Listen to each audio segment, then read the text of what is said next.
for a PC part that adds basically no performance at all, unless you count RGB as plus 5 FPS, a case seems pretty expensive.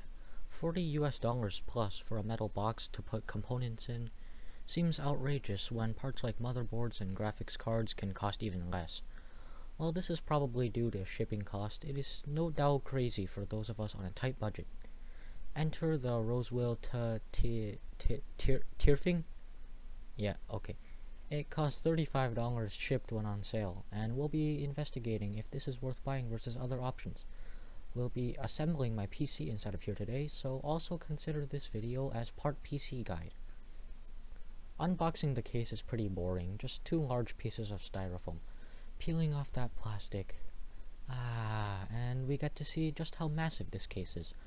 It's easily twice as big as the average Dell Optiplex case. Let's move my current micro ATX system inside. Oops, that's the wrong side panel. And that's better. Inside there's a bag of screws, zip ties, standoffs, etc. The hard drive bays are toolless, and there are even slots for DVD drives. It also comes with two fans pre-installed and USB 3. Not bad for just $35. Let's start by clicking in our I/O shield like so.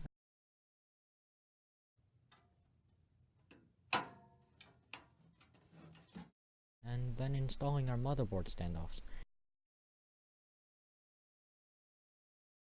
Insert the motherboard by lining up the ports against the I/O shield,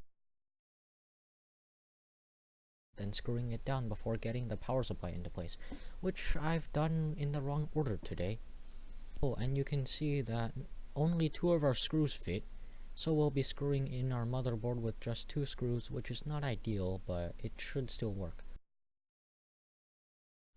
Flip the entire PC upright to screw in our power supply. Then let's start cable managing by pulling the cables to the other side of the case. Attach the 24-pin motherboard connector and the 4 or 8-pin CPU connector, and then let's hook up our storage. Plug the SATA data cable into both ends and attach the power connector. I'll just stuff it into the DVD drive slot for now.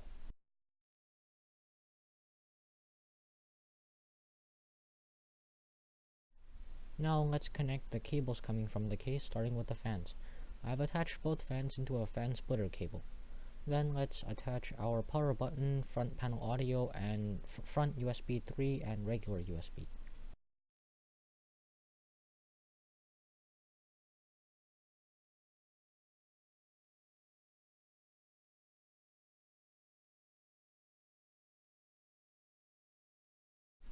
It's time for the most exciting part, installing our graphics card. This cheap case features breakaway PCIe slot covers, so we'll break off two for our dual slot card, which takes some effort, and then install our graphics card by pushing in until there's a click. Screw it in and connect the power cables, and our build is complete. Cable management is optional, as you can tell by this horrible mess. Anyways, let's screw both our side panels on and admire our work. Not bad. Okay, now back to the case itself. As you could tell, there have been a few issues when using it. The motherboard standoffs are not all completely in the correct place, and the PCIe slot covers are breakaway only. The metal is also a bit thin, but it's still sturdy enough to hold up an entire system. But, however, there are many positive points as well. Airflow through this case is good, coming with two fans pre-installed. Cable management is above average, and there's even space for a 360mm radiator with dust filters on most fan openings.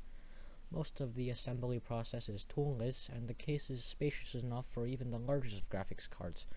There's even an acrylic side panel window.